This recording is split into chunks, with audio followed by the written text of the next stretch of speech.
새벽 4시 30분. 광수는 눈을 번쩍 떴습니다. 평소보다 30분이 이른 시각. 아직 알람도 울리지 않았죠. 침대에 누운 채 어제 이사 온 이웃을 떠올렸습니다. 자그마한 체구에 온화한 미소를 띠고 있었지만 어딘지 당차 보이는 기세가 느껴졌었죠. 이 동네에 사는 모든 이웃 중 광수에게 그런 태도를 보인 것은 그 여자가 처음이었어요. 한 번 걸리면 끝까지 물고 늘어지는 꼬장꼬장하고 고집센 노인네. 피하는 것이 상책인 골치 아픈 노인네. 그것이 광수였습니다. 하지만 광수가 무턱대고 고집을 부리는 것은 아니었어요. 잘못된 일이나 옳지 않은 일. 광수가 그냥 넘어가지 않는 것은 그런 일들이었습니다. 다만 정도가 좀 심했을 뿐이었죠. 퇴근해서 집에 도착했을 때 앞집 대문에 이삿짐 트럭이 서 있었어요. 작은 몸집의 여자가 부지런히 작은 짐들을 옮기고 있었죠. 광수는 인사도 없이 다짜고짜 한마디를 던졌습니다. 이사 끝나면 뒷정리 깨끗이 하세요. 영선은 놀라서 광수를 쳐다보았어요. 키가 크고 약간 마른 체구의 광수가 마치 노려보는 듯한 얼굴로 서 있었습니다. 하지만 영선은 오히려 미소를 지었죠. 안녕하세요. 오늘부터 이 집에 살게 된 이영선이라고 합니다. 광수는 일순 당황했습니다. 자신의 표정과 말투, 이런 차가운 태도에 대부분의 사람들은 위축되는데 영선은 전혀 그렇지 않았거든요. 앞으로 잘 부탁드려요. 혹시 모르는 게 있으면 물어봐도 될까요? 영선의 말에 광수는 미간을 찌푸렸습니다. 무슨 일인지 모르겠지만 저는 남의 일에 참견하는 거 좋아하지 않습니다. 한층 차갑게 말했어요. 어떤 사람들도 이쯤이면 눈길을 돌리고 슬슬 피했습니다. 하지만 영선은 미소를 잃지 않았어요. 아, 그러시구나. 그럼 정말 급한 일이 있을 때만 부탁드릴게요. 전혀 기죽지 않는 모습이었어요. 광수는 더 할 말이 없어졌습니다. 헛기침을 하면서 돌아서 집으로 들어갔어요. 보통 내기가 아니야. 뭐 하는 여자지? 이삿짐을 보니 가족도 없이 혼자인 것 같던데. 광수는 침대에서 천천히 몸을 일으키며 생각했습니다. 귀찮은 일만 생기지 않았으면 좋겠어. 찬물로 세수를 하며 거울 속 자신을 바라봤어요. 60대 중반의 얼굴이지만 눈빛만큼은 20대처럼 생생했습니다. 오늘도 완벽한 하루를 만들어야 한다는 생각에 가슴이 두근거렸어요. 광수는 거울 속 자신에게 힘찬 격려를 보냈습니다. 오늘도 해보자는 의지가 온몸에 퍼졌어요. 열린 욕실 창문 밖으로 앞집을 힐끗 봤습니다. 아직 불이 꺼져 있었어요. 영선이라고 했었나? 광수는 뭔가 마음이 어수선해져 왔습니다. 뭘 보고 있는 거야? 자신에게 혼잣말하며 욕실 창문을 쾅 닫았습니다. 출근길, 광수의 발걸음은 경쾌했어요. 5층짜리 빌딩이 바로 눈앞에 보이는 거리에 이르자 보도 위를 살피기 시작했습니다. 버려진 담배꽁초는 없는지, 눌어붙은 껌딱지는 없는지. 광수는 이 빌딩의 관리인이었습니다. 손에 쥔 대조표를 다시 한번 내려다보았어요. 1층 로비 청소, 엘리베이터 점검, 각 층 복도 상태 확인. 빌딩에 도착하자마자 광수는 바쁘게 움직였습니다. 엘리베이터 안에 거울을 반짝반짝하게 닫고 로비 화분의 잎사귀 하나하나까지 정성스럽게 닦아낸 후에야 허리를 폈습니다. 이 정도면 완벽하다는 뿌듯함이 가슴을 가득 채웠어요. 그때 관리실 전화가 울렸습니다. 3층 회계사무실인데요. 옆 사무실 에어컨 소음 소리 아직도 시끄러워요. 일을 못하겠어요. 광수의 얼굴이 굳어졌어요. 광수는 3층으로 올라가 문을 두드렸습니다. 젊은 직원이 나왔습니다. 뭡니까? 남자의 목소리에는 짜증이 섞여 있었어요. 에어컨 소음 때문에 민원이 계속 들어오고 있어요. 점검을 받으셔야겠습니다. 바빠 죽겠는데 별거 아닌 거로 왜 이렇게 난리야? 남자가 문을 쾅 닫으려 했습니다. 광수가 발로 막았어요. 별거 아니라고요? 다른 업체들이 피해를 보고 있어요. 공동 빌딩에서 배려는 기본 아닌가요? 광수의 목소리가 점점 높아졌습니다. 아저씨, 너무 예민한 거 아니에요? 에어컨 소리 그까짓 거 가지고. 예민한 게 아니라 원칙이에요. 규정을 지키지 않으면 경고 조처를 내릴 수밖에 없어요. 두 사람은 복도에서 실랑이를 벌였습니다. 다른 업체 직원들이 나와서 구경하기 시작했어요. 결국 남자는 어쩔 수 없이 점검을 받기로 했습니다. 사무실로 돌아온 광수는 한숨을 쉬었습니다. 사람들은 광수를 너무 까다롭다고 했습니다. 광수는 관리인으로서 자신이 당연히 해야 할 일을 하고 있다고 생각했지요. 관리인이면 제대로 관리를 해야지. 하지만 몇 달 전 일이 떠오르면 마음이 덜컥 내려앉기도 했습니다. 입주한 사무실과 상점 사람들의 불만이 너무 많다는 이유로 광수는 해고를 당했었죠. 까다롭다는 말을 광수는 이해할 수 없었어요. 자신은 규정대로 했을 뿐이었는데요. 하지만 이미 결정된 사항이라는 차갑고 단호한 통보 앞에서는 아무 말도 할 수 없었어요. 머릿속이 하얘진 채 집으로 돌아와 자신이 뭘 잘못했는지 끊임없이 자문했지요. 그런데 한 달 후 기적이 일어났어요. 빌딩 주인이 바뀌었다는 소식과 함께 새 주인이 광수를 꼭 다시 모시고 싶어 한다는 말을 들었을 때 광수는 울컥했습니다. 역시 자신이 틀리지 않았다는 확신이 온몸을 관통했어요. 그날부터 광수는 빌딩의 구석구석을 더욱 세심하게 관리했지요. 대조표의 모든 항목에 완벽한 체크 표시를 하는 순간이 광수에게는 최고로 행복한 시간이었습니다. 퇴근 시간이 되었고 광수는 가방을 챙겨 집으로 향했어요. 10분 정도 걸어서 도착한 자신의 작은 집. 다른 때와 달리 긴장감이 느껴져 왔습니다. 영선을 만날까봐 조심스레 앞집 대문을 살피며 도둑처럼 집 안으로 들어왔어요. 오늘처럼 피곤한 날 그 여자 때문에 또 신경을 쓰고 싶지 않았거든요. 이틀 후 토요일 아침이었어요. 광수는 마당에서 작은 화분들을 돌보고 있었습니다. 토마토 모종들이 줄지어 서 있었어요. 정성스럽게 물을 주고 있는데 대문 너머로 목소리가 들렸습니다. 안녕하세요. 영선이었어요. 손에는 보온병을 들고 있었습니다. 광수는 물뿌리개를 든 채로 돌아봤어요. 영선은 환하게 웃고 있었습니다. 무슨 일이세요? 어색하게 물었어요. 차를 우렸는데 혼자 마시기엔 조금 많아요. 향도 좋고 해서 나눠 마시려고요. 영선이 보온병을 들어 보였습니다. 광수는 미간을 찌푸렸어요. 저는 괜찮습니다. 화분 키우시는 거 보니까 원예에 관심이 많으시네요. 저도 꽃 키우는 걸 좋아해요. 영선은 광수가 싫은 기색을 대놓고 보여도 전혀 기죽지 않았어요. 기가 죽기는커녕 광수를 무시하는 듯 가까이 다가왔습니다. 광수는 당황했어요. 보통 사람들은 자신이 퉁명스럽게 굴면 뒤도 돌아보지 않고 돌아갔거든요. 별거 아니에요. 짧게 답했어요. 토마토 모종이 건강해 보이네요. 언제 심으셨어요? 광수는 할 수 없이 대답했어요. 지난주에요. 저도 몇 개 심었는데 잘 자랄지 모르겠어요. 영선의 목소리에는 진짜 걱정이 섞여 있었어요. 광수는 잠깐 망설였습니다. 그러고는 작게 중얼거렸어요. 물을 너무 많이 주면 뿌리가 썩어요. 아, 정말요? 저 매일 줬는데. 영선이 당황하는 모습을 보니 광수는 괜히 신이 났습니다. 이틀에 한 번 정도면 충분해요. 더 자세히 알려줬습니다. 감사해요. 정말 도움이 되네요. 영선이 환하게 웃었어요. 그 미소를 보니 광수의 마음이 조금 누그러졌습니다. 누군가를 아무 이유 없이 도와주는 일이 없었던 광수였지만 왠지 의기양양해지는 기분이었습니다. 월요일 저녁이었어요. 광수가 퇴근해서 집에 오는데 영선이 대문 앞에서 왔다 갔다 하고 있었습니다. 무슨 일이세요? 그냥 지나치려다가 광수는 괜히 궁금해져서 물어봤어요. 수도꼭지에서 계속 물이 떨어져요. 영선이 곤란한 표정을 지었습니다. 광수는 가방을 내려놓고 다가갔어요. 어디 봅시다. 수도꼭지를 살펴봤습니다.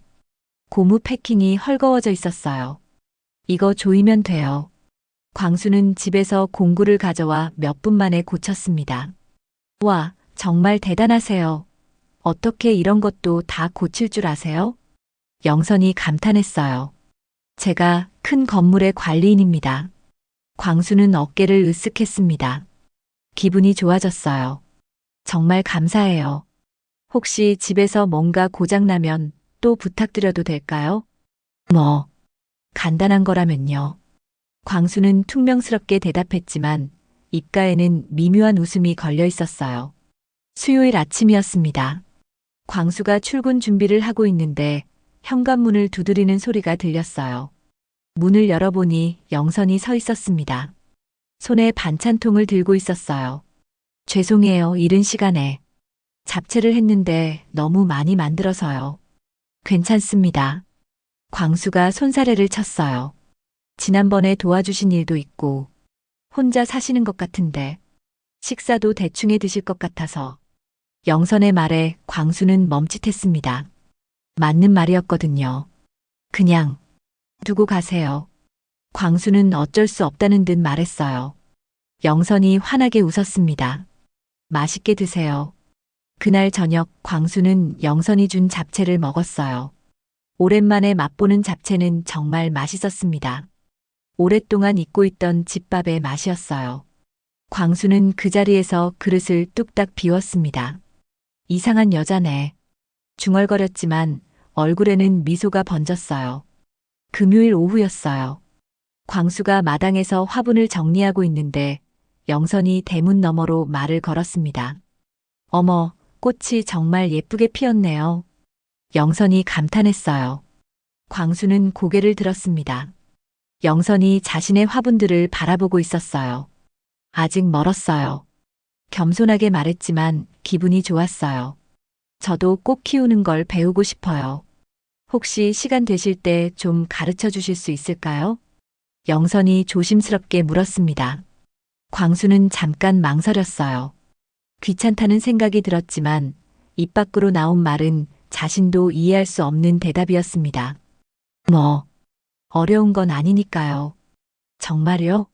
감사해요. 영선이 손뼉을 쳤어요. 해가 저물어가고 있었어요.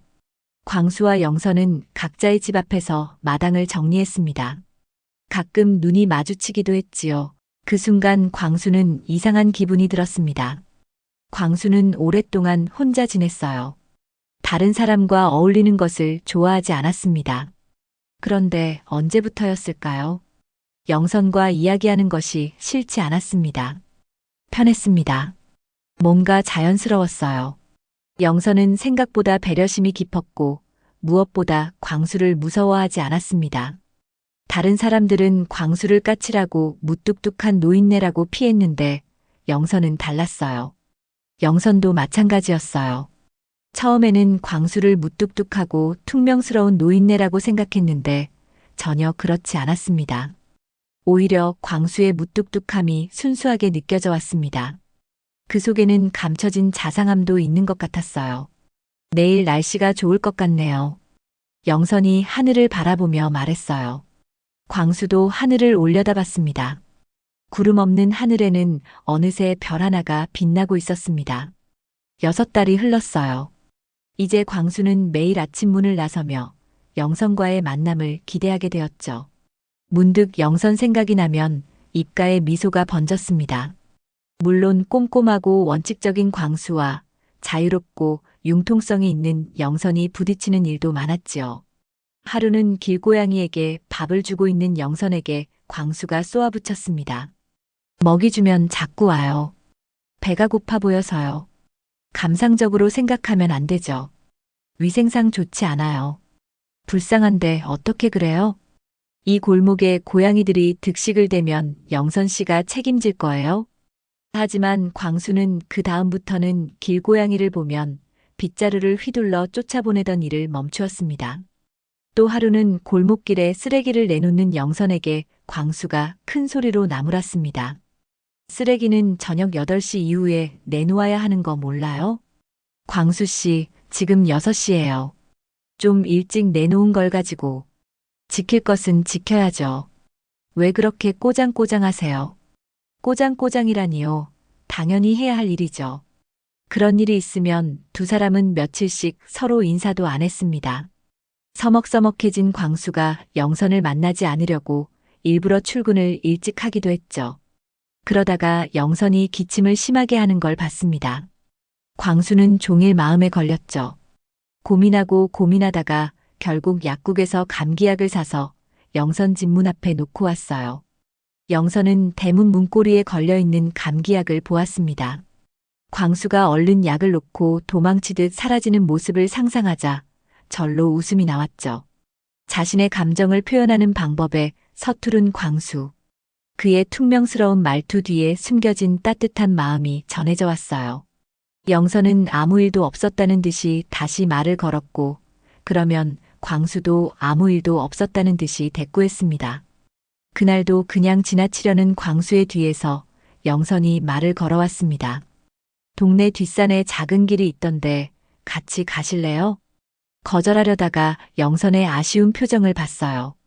광수는 며칠 전 별것 아닌 일로 영선을 타박했던 것이 떠오르자 미안해졌습니다. 뭐, 잠깐이라면요. 두 사람은 나란히 뒷산길을 걸었어요. 광수는 걸으면서 누군가와 나란히 걷는 것이 얼마만인지 생각해봤지만 기억이 나질 않았죠. 자신이 영선과 같이 걸으면서도 불편함을 느끼지 않는다는 것이 신기했어요. 영선도 편해 보였습니다. 광수와 함께 있으면 마음이 평온해졌죠. 이런 기분이 또 올 줄 몰랐네. 영선은 속으로 생각했습니다. 오랫동안 잊고 있던 설렘이었어요. 길가에 코스모스가 피어 있었어요. 예쁘네요. 영선이 꽃 앞에서 멈춰 섰습니다. 꽃을 좋아하시는군요. 네, 어렸을 때부터 좋아했어요. 특히 코스모스를 좋아해요. 영선의 반짝이는 눈에서 살짝 슬픔이 묻어났습니다. 왜요? 광수의 물음에 영선답지 않은 끝을 흐리는 대답이 돌아왔어요. 소박하면서도 예쁘잖아요. 그리고 영선은 남편이 좋아하던 꽃이었어요. 라는 말을 입 밖에 내지는 못했습니다. 근처에 새로 영화관이 들어왔습니다. 영선이 입장권 2장을 보이며 광수에게 같이 가자고 했어요. 광수는 단둘이서 영화를 본다는 것이 어색할 것 같아서 얼른 대답했습니다. 저 영화 안 좋아합니다. 꼭 보고 싶은 영화예요. 표도 샀는데 그러지 말고 같이 가요. 영선은 포기하지 않고 졸랐고 이번에도 광수는 졌습니다. 약속 시각을 잡자 광수는 묘한 기분에 가슴이 두근거림을 느꼈어요. 영화는 러브스토리의 리메이크 버전이었습니다. 사랑은 미안하다고 하는 게 아니야. 영화의 명대사에 영선은 흐르는 눈물을 멈출 수 없었어요. 영선은 지난날 남편의 기죽어 보이던 뒷모습이 떠올랐습니다. 미안해요, 여보. 미안해요. 광수처럼 성실하게 일생을 보내던 사람이었지만 광수와는 달리 남에게 싫은 소리 한마디 못하던 사람이었습니다. 남편을 생각하자 영선은 너무도 마음이 아파왔어요. 광수는 눈물을 흘리는 영선을 보며 그저 뻔한 러브스토리인데 저렇게까지 슬퍼하나 생각했지요. 영화가 끝나고 집으로 돌아오는 길에 영선이 말했습니다. 이런 시간이 참 좋아요. 뭐가요? 이렇게 누군가와 함께 있는 시간 말이에요. 광수는 잠시 말을 멈췄어요. 억척 같은 나날을 보내오면서도 사실은 외로웠다는 생각이 들었거든요. 두 사람은 서로를 바라봤어요. 그리고 그런 두 사람의 뒷모습을 누군가가 지켜보고 있었습니다. 영선의 딸 이나였습니다. 엄마가 남자와 이나는 믿을 수 없다는 표정이었어요. 가슴이 쿵 내려앉았습니다. 어머니가 조용한 지방에 가서 좀 쉬고 싶다고 하셨을 때만 해도 그러려니 했습니다. 몇 달 쉬시다 돌아오시겠지 생각했지요. 그런데 연락도 없으신 채 6개월이 지나가자 걱정이 되기 시작한 거예요. 이런 거였어. 다른 남자가 생긴 거였어. 저 남자는 누구지? 한편으로는 걱정도 되었어요. 어머니가 혹시 사기꾼에게 속고 있는 건 아닐까요? 외로움을 이용당하는 건 아닐까요? 아버지가 집을 나간 지 벌써 10년이 다 되어가고 있어요. 어머니는 그동안 혼자 힘들게 지내셨습니다. 그런 어머니에게 이젠 포기하고 어머니 인생을 사시라고 말한 것은 이나 자신이었죠. 하지만 막상 다른 남자를 만나고 있는 어머니의 모습을 보자 마음이 복잡해져 왔어요. 그럼 이제 아빠는 어떻게 되는 거지? 가슴 한편으로 서운하고 엄마가 미운 마음도 들었습니다. 그날 오후 광수는 마당에서 화분을 정리하다가 작은 토마토가 달린 것을 보았어요. 화분을 들고 영선의 집으로 향했습니다. 영선이 보면 좋아할 것 같았죠. 대문을 막 들어서려는데 영선의 목소리가 들렸습니다. 누군가와 전화 통화를 하고 있었습니다. 이나야, 그게 아니야. 내가 본 그분은 그런 남자가 아니야. 광수는 직감적으로 자신의 이야기임을 알았어요. 무의식적으로 귀를 기울였습니다. 내 아빠를 포기한 것이 아니야. 그런 게 아니라니까. 광수는 영선에게 딸이 하나 있다는 말을 들었는데 그 딸과 통화하고 있는 것 같았어요. 광수는 가슴이 철렁했어요. 영선에게 남편이 있었다는 걸까요? 이나야, 나중에 다 이야기해 줄게. 전화가 끊어지고 곧이어 영선의 흐느끼는 소리가 들렸습니다. 광수는 도망치듯 집으로 돌아왔습니다. 영선에게 남편이 있다면 그럼 자신은 뭐였을까요? 남의 아내와 만나고 있었던 건가요? 광수는 얼어붙었습니다. 세상의 모든 원리 원칙을 지키며 살아온 그에게 불륜이란 있을 수 없는 일이었지요. 그동안 영선과 함께 보낸 시간이 떠올랐습니다. 같이 산책을 하고 영화를 보고 차를 마시고 모든 게 잠시 행복했던 꿈이었을까요? 다음 날부터 광수는 영선을 피했어요. 아침에 나올 때도 퇴근할 때도 영선이 없을 때를 골라서 나왔습니다. 영선이 말을 걸어도 대답하지 않았습니다. 무슨 일 있어요? 광수는 고개만 저었고 빠르게 발걸음을 돌렸습니다. 영선은 당황했습니다. 갑자기 왜 저러는 걸까요? 며칠 전까지만 해도 괜찮았는데 갑자기 딴 사람이 되었어요. 영선은 불안했습니다. 혹시 자신이 뭔가 잘못했을까요? 아니면 광수가 자신에게 질린 걸까요? 무엇보다 두려웠어요. 광수가 사라질까 봐서요. 10년 전 남편이 그랬던 것처럼 말이에요. 잠시 혼자 있고 싶다며 떠났던 남편. 그 후로 연락이 끊어진 남편. 광수도 그렇게 될까봐 무서웠어요. 영선은 밤마다 잠을 이루지 못했습니다. 또 혼자가 되는 건가? 잠시나마 얼마나 행복했던지 새삼 깨달았어요. 광수와 함께 있을 때가 가장 편안했습니다. 그런데 그 소중한 시간이 끝나는 걸까요? 한편 이나는 며칠 동안 고민하고 있었어요. 어머니와의 통화 후 계속 마음이 무거웠습니다. 본심 아니게 어머니를 너무 심하게 몰아세운 것 같았거든요. 생각해보니 어머니도 사람이었어요. 10년 동안 혼자 얼마나 외로우셨을까요? 아버지를 기다리면서 얼마나 힘드셨을까요?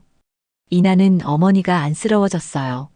아버지는 좋은 사람이었지만 자존심이 강했고 속내를 잘 말씀하시지 않는 분이셨습니다.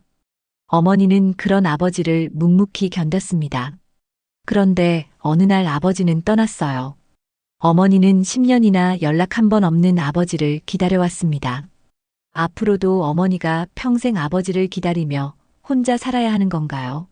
엄마도 행복할 권리가 있는데. 이나는 중얼거렸습니다. 자연스럽고 편안해 보였던 두 분의 모습을 떠올렸어요. 어머니가 행복해 보이긴 했어요. 오랫동안 보지 못했던 밝은 표정이었습니다. 이나는 마음을 정리했습니다. 어머니에게 사과드리고 어머니의 새로운 사랑을 응원해드려야겠다고 생각했습니다.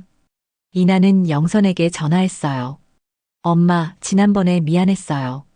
이나의 뜻밖의 사과에 영선은 놀랐습니다. 이나야, 엄마도 이제 행복하셔야죠. 제가 너무 이기적이었어요.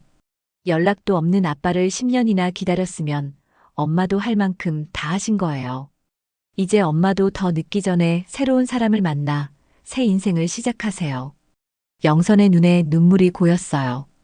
이제 이나에게도 사실대로 말해줄 시기가 왔다고 생각했어요. 이나야, 주말에 내려오지 않을래? 보고 싶구나. 내게 해줄 말도 보여줄 사람도 있고. 그분, 좋은 분이세요? 이나가 조심스럽게 물어봤습니다. 뒷모습만 보았던 엄마랑 같이 있던 그분을 이나도 만나보고 싶었습니다. 그럼 정말 좋은 분이셔. 영선은 잠깐 숨을 들이쉬고는 말했습니다. 주말에 찾아뵐게요. 그래, 기다릴게. 전화를 끊고 나서 영선은 창밖을 바라봤어요. 광수의 집이 보였습니다. 불이 켜져 있었어요. 광수 씨. 영선은 간절한 마음으로 중얼거렸어요. 요즘 자신을 피하고 있는 광수를 생각하니 가슴이 아팠어요. 이제 막 찾은 행복이 사라질 것 같아서요. 그 시간 광수는 집에서 혼자 방 안을 왔다 갔다 하고 있었습니다. 망할 여편네, 남편이 있었으면서도 나를 만난 거야. 영선이 괘씸하다는 생각이 들면 들수록 자꾸 영선의 웃는 얼굴이 떠올랐어요. 머리를 절레절레 흔들면 흔들수록 찻잔을 손에 들고 미소를 짓던 모습, 반찬을 건네주던 모습, 영화를 보면서 울던 모습이 머릿속을 파고들었습니다. 광수는 밤새 잠을 이루지 못했습니다. 창밖으로 영선의 집이 보였어요. 불이 켜져 있었습니다. 이영선. 광수는 영선의 이름을 중얼거렸어요. 하지만 어떻게 해야 할지 모르겠어요. 그렇게 두 사람은 서로를 생각하면서 밤을 지새웠습니다. 이나는 어머니를 만나러 왔습니다. 어머니의 집 마당에는 작은 토마토와 상추가 심어진 텃밭이 있었어요. 이나는 어머니에게 이런 모습이 있었구나 했어요. 자신의 기억 속 어머니는 항상 바빠서 한가롭게 텃밭을 가꾸시는 어머니의 이미지는 상상도 못했죠. 이 집에도 처음 와보는 것이었습니다. 너무 어머니께 무심했다는 생각이 들었습니다. 가슴이 두근거렸어요. 어머니가 하실 중요한 얘기가 뭘까요? 어머니는 살짝 지쳐 보였고 한참을 망설이다가 입을 여셨습니다. 이나야, 놀라지 말고 들어. 영선의 목소리가 떨렸어요. 네, 말씀하세요. 그분, 내 아빠야. 순간 세상이 조용해졌어요. 이나는 귀를 의심했습니다. 뭐라고요? 내 아버지라고. 영선이 다시 천천히 말했습니다. 영선의 눈에서 눈물이 흘러내렸어요. 이나는 그 자리에 얼어붙었어요. 머릿속이 하얗게 변했습니다. 그런데 아빠가 왜 여기에 계시는 거예요? 왜 집으로 오시지 않는 거죠? 엄마는 또 왜? 아빠는 우리를 기억하지 못해. 치매에 걸리셨어. 그럼 저를 딸로도 알아보지 못하시는 거네요. 이나의 앞이 캄캄해지고 눈물이 났어요. 불쌍한 우리 아빠. 불쌍한 우리 엄마. 미안해, 이나야. 엄마. 죄송해요. 저는 그런 것도 모르고. 이나는 어머니를 꼭 안아드렸습니다. 혼자서 정말 힘드셨겠어요. 괜찮아. 아빠를 옆에서 볼 수 있었으니까. 영선이 쓸쓸하게 웃었어요. 젊은 시절 광수와 영선은 가난했지만 행복한 신혼부부였습니다. 작은 원룸에서 시작한 결혼 생활이었어요.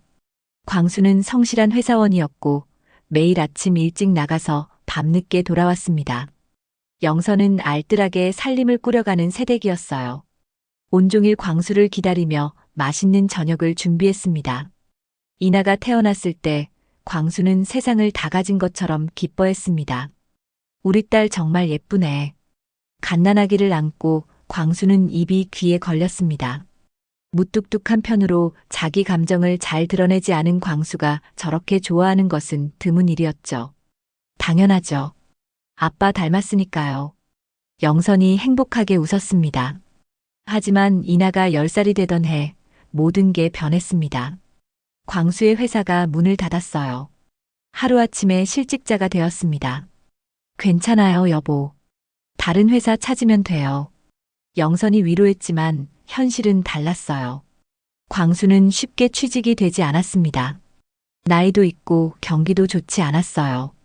결국 일용직으로 하루하루 생활비를 벌었습니다. 광수는 자존심 따위 버리고 가족을 위해 열심히 일하며 버텼어요. 그런 힘든 시기에 기적이 일어났습니다. 영선이 악착같이 모아놓은 돈으로 산 작은 빌라 옆에 지하철역이 생기게 되었지요. 여보, 이것 좀 보세요. 영선이 신문을 들고 뛰어왔습니다. 빌라 가격이 몇 배로 뛰었어요. 영선은 그 돈으로 작은 부동산 사무실을 시작했습니다. 영선에게는 자신도 몰랐던 부동산을 보는 타고난 재능이 있었어요.